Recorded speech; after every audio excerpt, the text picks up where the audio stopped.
Bismillahirrahmanirrahim. Alhamdulillahi rabbil alamin. Wassalatu wassalamu ala asyrafil anbiya wal mursalin Sayyidina Muhammadin wa ala alihi wa sahbihi ajma'in. Subhanaka la ilma lana illa ma 'allamtana innaka antal alimul hakim. Rabbi shrah li sadri wa yassir li amri wahlul 'uqdatam min lisani yafqahu qawli. Alhamdulillah, kita sudah sampai di hadis yang ke-9. Sebelumnya kita sudah menyelesaikan tentunya hadis yang ke-8 dari kitab Arba'in An-Nawawiyah yang dikarang oleh Imam An-Nawawi Al-Imam Yahya bin Sharafuddin An-Nawawi. Al-hadits at-tasi' ma nahaitukum anhu fajtanibuhu. An Abi Hurairah Abdurrahman bin Sakhr radhiyallahu anhu qala Sami'tu Rasulullah sallallahu alaihi wasallam yaqul Ma nahaitukum anhu fajtanibuhu wa ma amartukum bihi fa'tu minhu mastata'tum fa innama ahlakal ladzina min qablikum kathratu masailihim wa ikhtilafuhum ala anbiya'ihim. Rawahul Bukhari wa Muslim. Hadis yang ke-9 dari Abi Hurairah Abdurrahman bin Sakhr radhiyallahu anhu, semoga Allah meridainya, bahwa beliau berkata, saya pernah mendengar Rasulullah sallallahu alaihi wasallam bersabda, sesuatu yang saya larang kepada kalian maka kalian jauhi, kata Nabi. Dan apa yang aku perintahkan kepada kalian maka kerjakanlah semampu kalian. Hanya saja orang-orang sebelum kalian mereka itu binasa karena banyaknya pertanyaan-pertanyaan mereka dan berbedanya mereka, artinya piwalnya mereka kepada nabi-nabi mereka. Hadis riwayat Bukhari dan Muslim. Nah, hadirin hadirat yang dimuliakan oleh Allah Subhanahu wa taala, hadis yang ke-9 ini adalah satu dari banyaknya hadis yang merupakan hadis yang sangat mulia, hadis yang sangat agung, hadisun aziz, hadis yang sangat agung, yang dimana di dalam hadis ini kita bisa menemukan banyak sekali maknanya, kemudian banyak juga arti dari hadis ini, dan terdapat juga hukum-hukum Allah Subhanahu wa taala. Hadis ini diriwayatkan oleh sahabat Rasulullah sallallahu alaihi wasallam yang bernama, yang kita kenal dengan Abu Hurairah. Abu Hurairah ini merupakan, bisa kita bilang, dari sekian banyak manusia yang sangat beruntung, yang sangat luar biasa. Sangat luar biasa dalam arti kedekatannya kepada Rasulullah sallallahu alaihi wasallam. Di dalam sejarahnya, Abu Hurairah ini masuk Islam setelah Rasulullah sallallahu alaihi wasallam bermukim di Madinah 7 tahun. Artinya setelah itu Rasulullah sallallahu alaihi wasallam berarti wafat. Nah, di masa 3 tahun, 7 tahun Nabi di Madinah, baru masuk Islam Abu Hurairah, karena Nabi di Madinah kurang lebih selama 10 tahun, 13 tahun di Makkah, 10 tahun di Madinah. Artinya Abu Hurairah bersama dengan Rasulullah sallallahu alaihi wasallam hanya 3 tahun. 3 tahun bukanlah waktu yang panjang, bukanlah waktu yang banyak. 3 tahun adalah waktu yang singkat. Tapi di waktu yang singkat itu Abu Hurairah bisa memanfaatkannya dengan sebaik-baiknya, selalu bersama dengan Rasulullah Shallallahu Alaihi Wasallam dan selalu mulazamah kepada Rasulullah Shallallahu Alaihi Wasallam, sehingga di dalam waktu 3 tahun Abu Hurairah menjadi sahabat yang nomor 1 yang paling banyak meriwayatkan hadisnya Rasulullah Shallallahu Alaihi Wasallam, walaupun bersama dengan Rasulullah hanya 3 tahun dibandingkan dengan sahabat-sahabatnya yang lain. Hadis yang diriwayatkan oleh Abu Hurairah berjumlah 5.374 hadis. Nah, inilah keistimewaan, kemuliaan Abu Hurairah itu selama 3 tahun menjadi orang yang mengumpulkan hadis paling banyak, meriwayatkan hadis. Nah, Abu Hurairah ini juga memiliki nama asli, yaitu yang paling masyhur Abdurrahman. Abdurrahman nama asli beliau. Beliau dipanggil Abu Hurairah karena beliau ini suka bermain dengan kucing. Selalu membawa kucing di lengan bajunya. Suatu ketika Abu Hurairah ini berjumpa dengan Rasulullah Shallallahu Alaihi Wasallam. Nabi melihat Abu Hurairah kemudian membawa kucing. Wahai Abu Hurairah, apa di lengan bajumu itu? Kata Nabi. Abu Hurairah menjawab, ya Rasulullah, ini kucing. Oh, kalau begitu kamu bapak kucing. Abu Hurairah. Abu artinya bapak, Hurairah artinya kucing.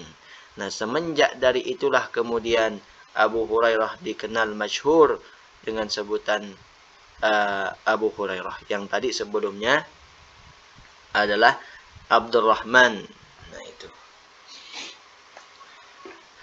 Hadirin hadirat yang dimuliakan oleh Allah Subhanahu wa taala, di samping kemuliaan, kelebihan yang dimiliki oleh Abu Hurairah ini, Abu Hurairah ini juga dikenal dengan amalannya, yaitu beristighfar dan bertaubat sehari sebanyak 12.000 kali. Jadi Abu Hurairah ini kesehariannya, amalan paling banyaknya sehari itu adalah istighfar dan bertaubat.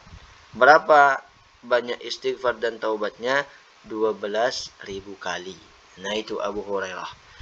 Ada lagi, Abu Hurairah ini memiliki karamah. Di samping karamah Abu Hurairah juga sebagai mukjizat Nabi kita Muhammad sallallahu alaihi wasallam. Abu Hurairah memiliki tempat penyimpanan kurma. Besar tempat penyimpanan kurmanya. Yang berisikan kurma 20 biji kurma. Tempat kurmanya besar tapi isinya cuma 20. Nah, itulah yang kemudian dibawakan kepada Rasulullah sallallahu alaihi wasallam. Kemudian di saat itu Abu Hurairah memintakan kepada Nabi untuk mendoakan kurma yang ada di dalam tempat penyimpanan kurma beliau itu supaya menjadi berkah. Benarlah kemudian Rasulullah Shallallahu Alaihi Wasallam mendoakan supaya berkah itu tempat yang berisi kurma tadi. Tapi pesan Nabi kepada Abu Hurairah, jangan nanti kalau kamu pulang, jangan dibalik, jangan dibuka. Sampailah Abu Hurairah di rumah, benar enggak dibuka, enggak dibalik. Beliau akhirnya makan dari tempat itu. Diambil, besoknya lagi diambil, besoknya lagi diambil. Terus makan dari tempat yang didoakan dari Nabi itu dan tidak habis-habis dia. Sampai kurang lebih selama 24 tahun Abu Hurairah makan dari tempat penyimpanan kurma yang tadi sudah didoakan oleh Rasulullah SAW selama 24 tahun, tidak habis-habis, diambil seperti itu. Nah, jadi di masa Abu Bakar itu masih Abu Hurairah makan dari situ, di masa Umar masih juga dari situ, sampai pada akhirnya di masa Utsman baru sudah berhenti Abu Hurairah makan kurma dari tempat yang didoakan oleh Nabi tadi. Kenapa? Karena di masa Utsman ketika rusuh terjadi ketika pembunuhan Utsman, di situ hilanglah dicuri tempat penyimpanan kurmanya Abu Hurairah sehingga dia tidak bisa lagi makan dari tempat yang tadi tidak habis-habis itu. Nah, makanya kata Abu Hurairah, ada 3 musibah besar di dalam hidup saya. Yang pertama, wafatnya Rasulullah Sallallahu Alaihi Wasallam. Yang kedua, wafatnya Utsman. Dan yang ketiga, hilangnya tempat penyimpanan kurma saya itu. Nah, itu kisah dari sahabat Abu Hurairah. Tentunya masih banyak lagi pelajaran, kisah-kisah dari sahabat ini. Nah, hadis ini diriwayatkan oleh beliau Abu Hurairah. Qala sami'tu Rasulullah sallallahu alaihi wasallam yaqul, kata Abu Hurairah, saya pernah mendengar Rasulullah sallallahu alaihi wasallam bersabda, "Ma nahaitukum anhu fajtanibuhu wa ma amartukum bihi fa'tu minhu mastata'tum." Rasulullah bersabda, apa yang saya larang kepada kalian, maka jauhilah. Dan apa yang saya perintahkan kepada kalian, kerjakan semampu kalian. Nah, dari penggalan hadis ini, kita sudah bisa melihat hadis ini memiliki kandungan hukum. Kandungan hukum. Juga kita bisa mengambil dari penggalan hadis ini banyak faedah. Banyak sekali faedahnya. Di antaranya faedah yang bisa kita ambil, apa yang saya larang dari kalian maka jauhi. Yang pertama artinya tarku wahidin minal muharramat aula min iktsarin nawafil. Meninggalkan satu yang diharamkan oleh Allah Subhanahu wa taala itu lebih utama dibandingkan dengan mengerjakan memperbanyak ibadah-ibadah sunnah. Nah, itu yang pertama. Artinya misalnya kalau misalnya kita melakukan ibadah sunnah, tapi dengan melakukan ibadah sunnah ini resikonya akan terjatuh kepada sesuatu yang haram. Maka walaupun kita tinggalkan ibadah sunnah, tapi menghindari dengan tujuan menghindari dari yang haram, maka itu lebih utama dibandingkan mengerjakan ibadah sunnah. Nah, Rasulullah Shallallahu Alaihi Wasallam bersabda, ittaqil maharimatakum takun a'badan nas. Takutlah kepada sesuatu yang diharamkan oleh Allah kepada kalian, dan jadilah kalian orang yang ahli ibadah di antara manusia. Jadi artinya mengerjakan sesuatu atau meninggalkan sesuatu yang diharamkan oleh Allah, meninggalkan maksiat, itu lebih utama dibandingkan dengan memperbuat ketaatan. Meninggalkan maksiat lebih utama dibandingkan dengan melakukan ketaatan. Nah, itu artinya. Apalagi melakukan sunnah. Nah, jadi begitu juga para ulama-ulama, orang-orang soleh itu ahli ibadah. Mereka bukan hanya banyak ibadahnya saja. Di samping mereka banyak juga ibadahnya, mereka juga menghindari sesuatu yang diharamkan oleh Allah Subhanahu wa taala berupa maksiat itu. Nah, makanya senang dengan taat itu bagus. Dan kita usahakan supaya kita ini senangnya itu, bahagia itu dengan taat. Artinya jangan dijadikan taat ini untuk karena terpaksa. Sehingga kalau dijadikan taat ini karena terpaksa, dikhawatirkan nanti mencari kesenangan dengan hal yang maksiat. Padahal meninggalkan yang maksiat itu lebih utama dibandingkan dengan mengerjakan ketaatan. Nah, seperti itu. Makanya kata Aisyah radhiyallahu anha, ummul mukminin, ibunda tercinta, mengatakan, man sarrahu ayyasbiqad da'i falyakfi 'anidz dzunub. Barang siapa yang ingin mengejar ketinggalan dari orang-orang yang ahli ibadah, maka berhentilah dari berbuat dosa. Itu amalannya. Kalau kita ingin mengejar ketinggalan kita, mungkin yang dahulunya kita ini jauh. Nah, ketika ingin mengejar ketinggalan dengan orang-orang yang sudah banyak ibadahnya, coba berhenti dulu melakukan maksiat itu. Ada orang ahli ibadah, ibadahnya rajin, sholat tahajud, sholat sunnah duha, dan lain sebagainya, rajin ibadah. Tapi di samping rajin ibadah, maksiatnya juga rajin. Ada satu orang yang ibadahnya biasa-biasa saja. Sholat sunnah kadang-kadang, sholat wajib iya pastinya, yang wajib dia pasti kerjakan, yang sunnah kadang-kadang biasa. Tapi tidak pernah mengerjakan, menghindari, menjauhi sesuatu yang diharamkan oleh Allah. Nah, yang nomor 2 ini lebih terhormat di sisi Allah Subhanahu wa Ta'ala. Tapi tentunya yang bagus juga kalau dia rajin ibadah dan meninggalkan semua yang dilarang oleh Allah Subhanahu wa Ta'ala itu. Nah, begitu. Nah, itu hadirin hadirat yang dimuliakan oleh Allah Subhanahu wa Ta'ala. Al-Imam Hasan Al-Basri juga mengatakan, ma'abadal abidun bisyai'in afdala min tarki ma nahahumullahu anhu. Tidaklah ibadah yang paling afdal itu kecuali meninggalkan sesuatu yang Allah larang, yang Allah haramkan.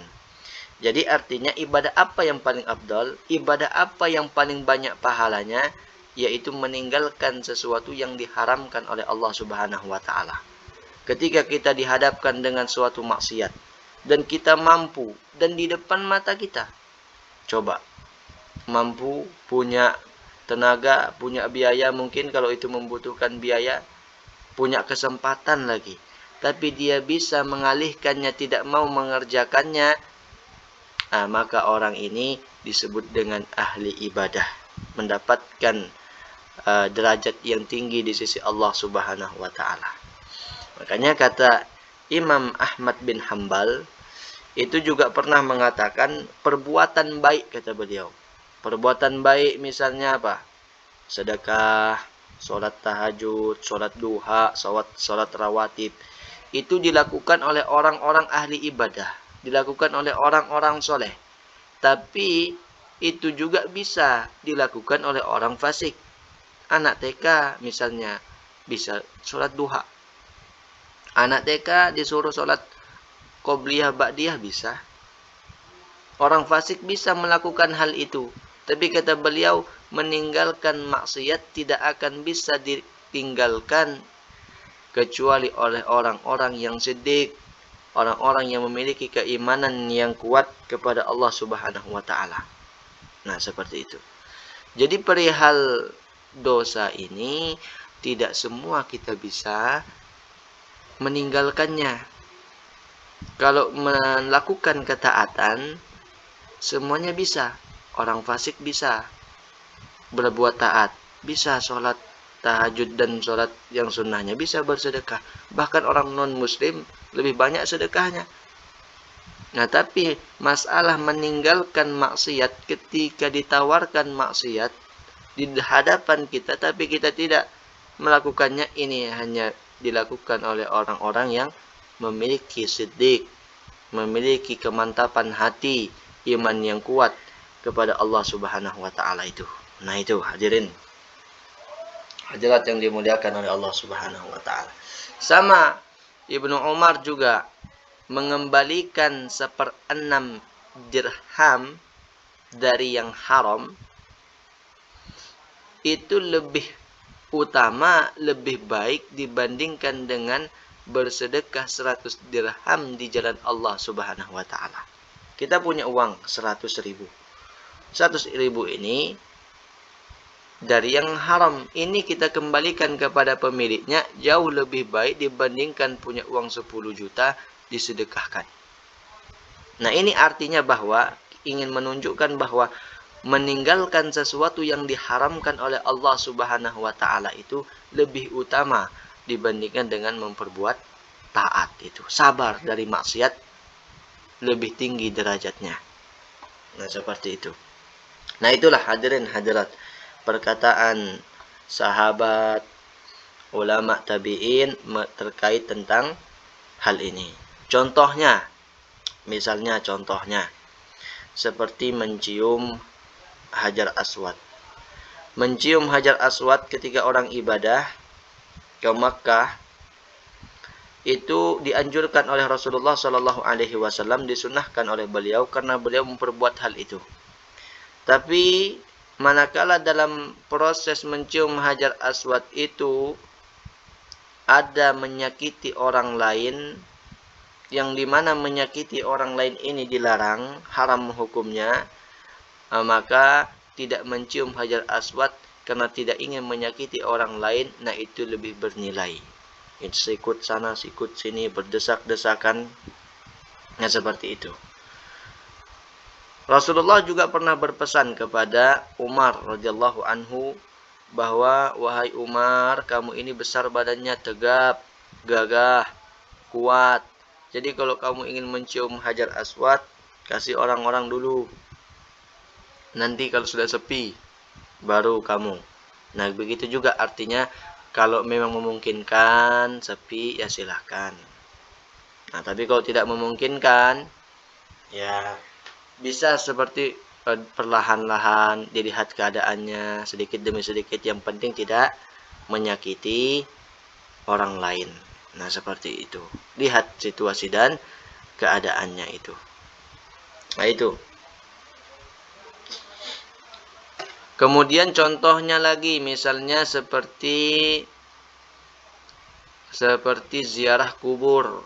Ziarah kubur ini bagus, dianjurkan oleh Rasulullah, mengingatkan kita kepada kematian supaya kita tahu akhir hidup kita, tempat kita nanti pada akhirnya di tanah, supaya kita cepat sadar, cepat bertobat. Bagus ziarah kubur. Ziarah kubur para wali juga bagus, mengambil berkah. Nah, tapi ketika di ziarah itu ikhtilat bin nisa, bercampur baur dengan perempuan, yang dimana perempuannya tidak menjaga kehormatan dirinya misalnya, nah itu berarti sudah bertentangan dengan syariat.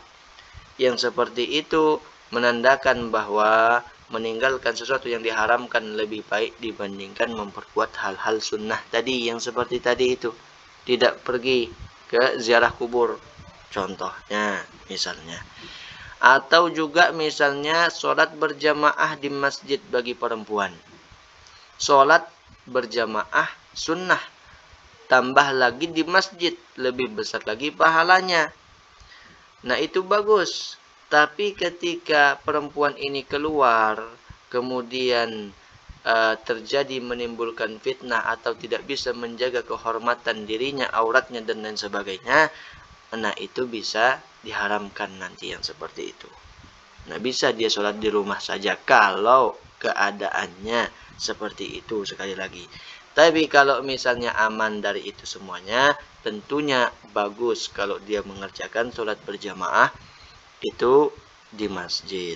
Nah sama seperti misalnya maulid atau mengadakan majelis taklim, asalkan tidak ada di situ bertentangan dengan hukum syariat seperti ikhtilat, bercampur baur laki-laki dengan perempuan, atau acaranya apakah itu dari dananya halal atau dari yang lainnya misalnya. Nah, ketika itu semuanya aman dari itu semua, silahkan mengerjakan sesuatu yang sunnah itu sebanyak-banyaknya. Silahkan kalau aman semua dari hal itu. Tapi sekali lagi yang perlu kita perhatikan, kalau ada di sana keharaman berarti tarku wahidin minal muharramat aula min iktsarin nawafil. Nah, seperti itu. Fa innama ahlakal ladzina min qablikum kathratu masailihim wa ikhtilafuhum ala anbiya'ihim. Orang-orang terdahulu mereka itu dibinasakan karena banyaknya bertanya dan piwal berbeda pandangan kepada para anbiya mereka, kepada para nabi-nabi mereka. Banyak tanya. Yang sudah jelas tidak perlu ditanyakan, sehingga nanti ketika sudah jelas ditanyakan terus menjadi sesuatu yang tidak jelas. Nah itu. Hadis ini diriwayatkan oleh Imam Bukhari dan juga Imam Muslim, atau dikenal dengan juga muttafaqun alaih. Kalau ada dikatakan di hadis muttafaqun alaih, berarti maksudnya diriwayatkan oleh Imam Bukhari dan juga Imam Muslim. Nah, sampai di sini dulu hadis yang ke-9. Insyaallah kita akan melanjutkannya nanti bila ada kesempatan di hadis yang ke-10. Wallahu subhanahu wa ta'ala a'lam.